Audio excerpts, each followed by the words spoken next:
welfare state, rulers often welcomed refugees.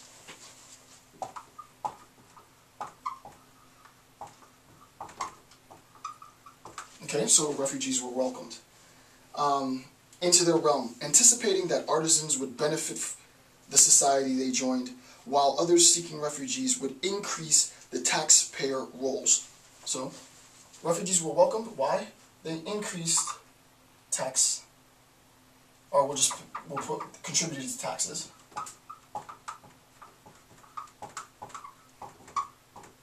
Right? They paid taxes, taxpayer roll, and enlarged the pool of those who could be conscripted for military service. Okay, they could be conscripted for military service.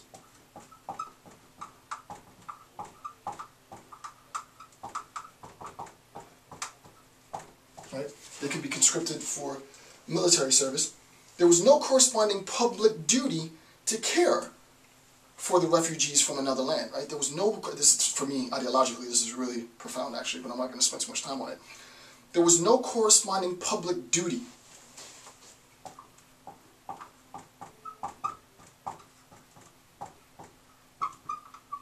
Right? There was no corresponding public duty to care. It sounds bad, but it really isn't. This is like Nietzsche.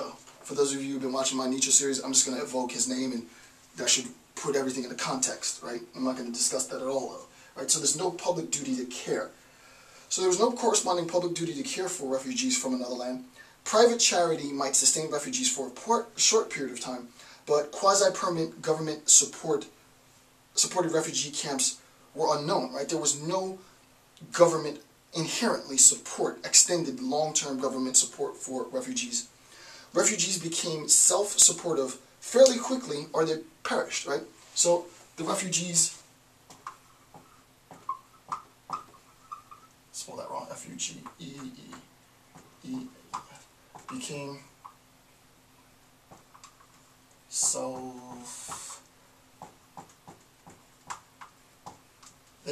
became self-supportive. So you can see conceptually that's why this would be advantageous for a host nation to welcome refugees. Well, if I welcome these refugees, they're going to fight to protect the nation. That's a good thing. So we want refugees, right? That's not a problem, because now you're going to fight to defend the nation.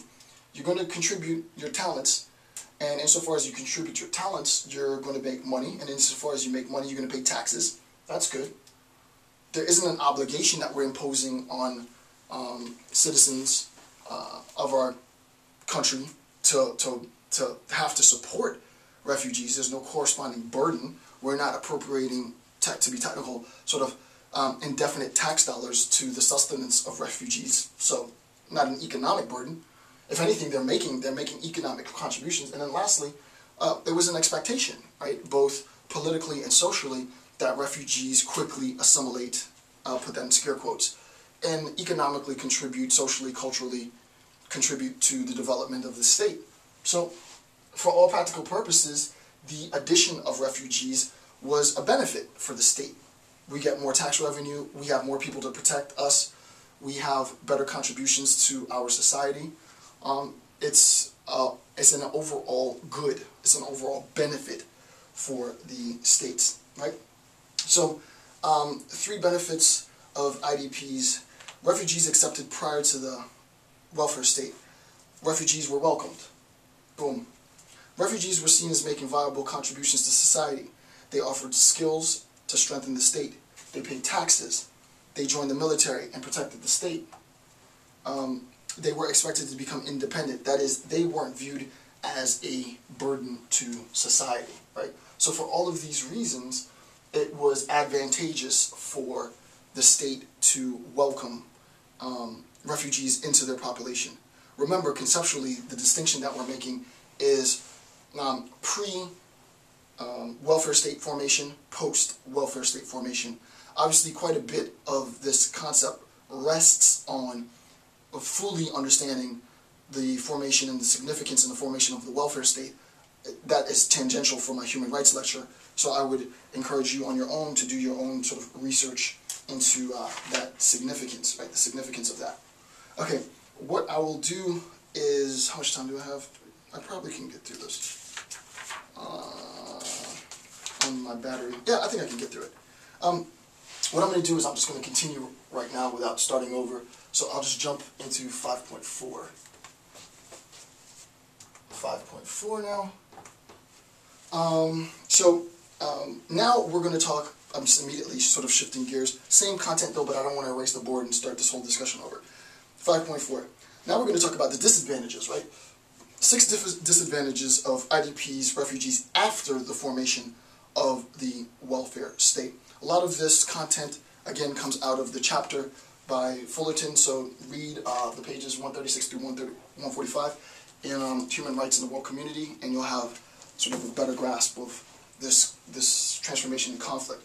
Now, the first is that rather than refugees being welcome, refugees, the idea after the welfare state is that the existence of refugees within the host country challenged the notion of national identity.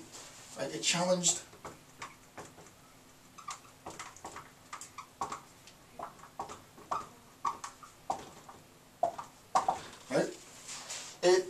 the notion, the existence of refugees within the state challenged the notion of national identity. Right? If this is the nation,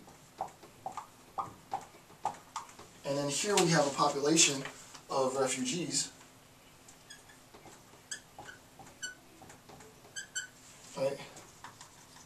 Then you challenge the notion, your presence, the existence of refugees in a post-welfare state era challenges the notion of what the nation is, right? You're challenging the identity of the nation. To give you a quick historical reference, I've done a series on race theory. Specifically, I talked about Du Bois' political sort of schizophrenia, that our political historical reflection among blacks and whites in the U.S. are two different sort of conceptions, two different ideas. And the way that we go about unifying the idea is through this process of revisionist history. I'm not going to get technical in it now.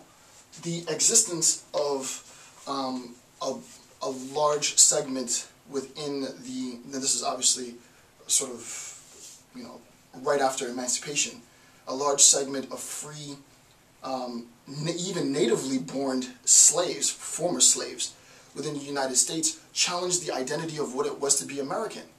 Right? How is it they can be American as I am? Right? I understood when they were slaves. They're no longer slaves. They're free now. Well, the fact that they are free entitles them to rights similar to mine. We'll put that in scare quotes because we know it wasn't.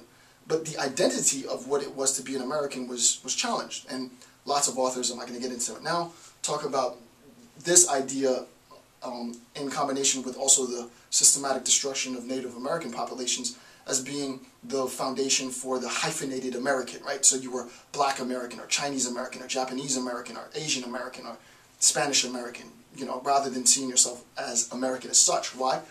Because the presence, I use that just to give you a conceptual idea, the presence of an alien community in the confines of the nation presents a problem nationally for identity, which is crap, but that's the argument.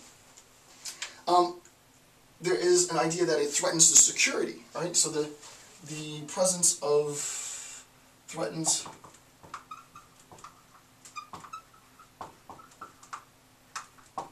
right?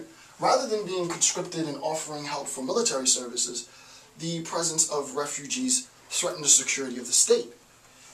Now, anytime we talk about, to be fair, anytime we talk about an influx of immigrants into a host nation or an influx of refugees, internally displaced persons, there is a problem, there is a threat to security, but also domestically there's a threat, right? That's the assumption would suggest that domestic and natively born sort of citizens of whatever the state might be don't present a threat to the state, which we know is false. I mean, everybody, in theory, could invariably present some threat to the state, but the argument, as sort of fallacious as it is, and I'm not going to go through the logical fallacies inherent in the argument, but the argument suggests that an influx of refugees within, and there's some legitimacy too, but the influx of refugees and IDPs within the host nation presents a security threat to the state.